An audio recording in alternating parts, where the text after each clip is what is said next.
Ces rois ont régné 40 000 ans et pourraient ne pas être humains. Imagine un roi qui règne 43 200 ans. Pas 43, pas 432, non, 43 200 ans. Imagine une civilisation qui prétend que la royauté est descendue du ciel et qu'elle a été transmise à des hommes, ou plutôt à des êtres à l'apparence humaine, mais au pouvoir surnaturel.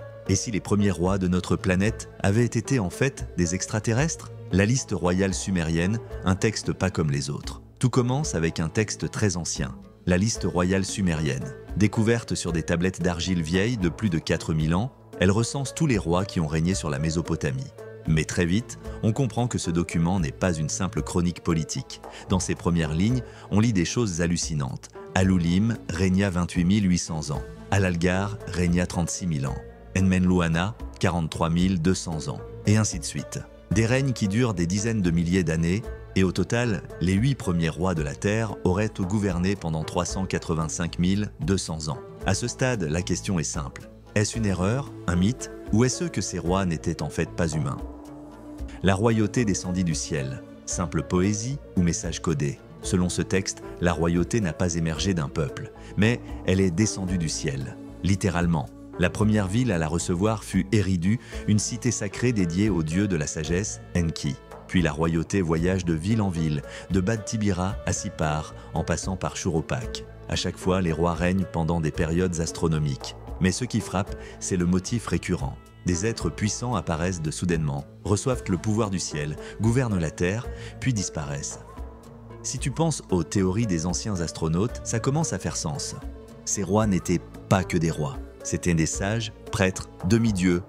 Certains rois ont même un statut divin. Prenons Dumuzi, roi de Bad Tibira. C'est aussi un dieu majeur du panthéon sumérien. Ou Enmenduranki, roi de Sippar. Il est décrit comme le premier à avoir appris les techniques de divination, enseignées par les dieux eux-mêmes. Dans d'autres textes mésopotamiens, on parle de ces êtres comme des Apkalous, des sages, venus transmettre à l'humanité le savoir, architecture, écriture, médecine, astronomie, des êtres hybrides, mi-hommes, mi-divins. Certains disent même mi-hommes, mi-extraterrestres. Et si ces rois n'étaient pas issus d'un mythe, mais de visiteurs venus d'ailleurs, dotés d'une longévité inimaginable et d'un savoir avancé, presque magique? Le déluge, le grand reset planétaire? Mais un jour, tout s'arrête. Il est mentionné sur ces tablettes, le déluge nivela. Un cataclysme efface tout. Les rois, les villes, les connaissances. Dans la tradition sumérienne, le déluge n'est pas qu'un accident. C'est une décision des dieux.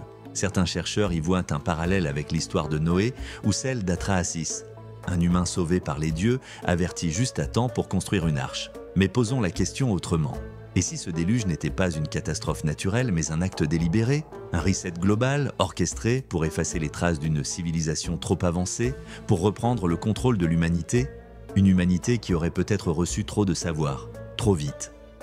Après le déluge, les rois deviennent, disons, plus humains. Après cet apocalypse, la royauté revient. Mais quelque chose a changé. Les nouveaux rois règnent pendant quelques centaines d'années, parfois un millier, mais on est loin des 40 000 ans d'avant. Comme si l'humanité avait été bridée, comme si on n'avait plus accès à cette longévité ou à cette technologie. Les rois deviennent plus réalistes. On voit apparaître des noms d'animaux, Kaliboum le chien, Majda la gazelle, Kalumum l'agneau, une manière de dire « ce ne sont plus des dieux, ce sont juste des hommes ». Et pourtant, certains rois restent hors du commun. Etana qui s'envole vers le ciel. Gilgamesh, dont le père serait un être invisible. Et même Meski Aggacher qui entre dans la mer et disparaît. Encore des indices d'une origine non terrestre? Ces rois étaient-ils des Anunnaki? Certains vont plus loin et les identifient à une race spécifique, les Anunnaki.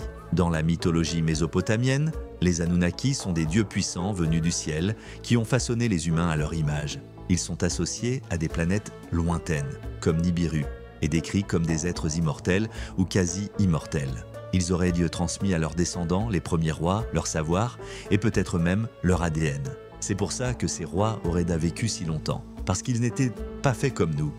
Et si tout était là, sous nos yeux, ce qui est troublant, c'est que ce récit est cohérent. Dans presque toutes les grandes civilisations anciennes, on retrouve les mêmes schémas, des dieux ou êtres venus du ciel. Une transmission de savoir, une catastrophe planétaire, puis une reconstruction plus lente, plus humaine, des récits qu'on a toujours classés comme mythes, mais qui pourraient être les mémoires codées d'une civilisation perdue.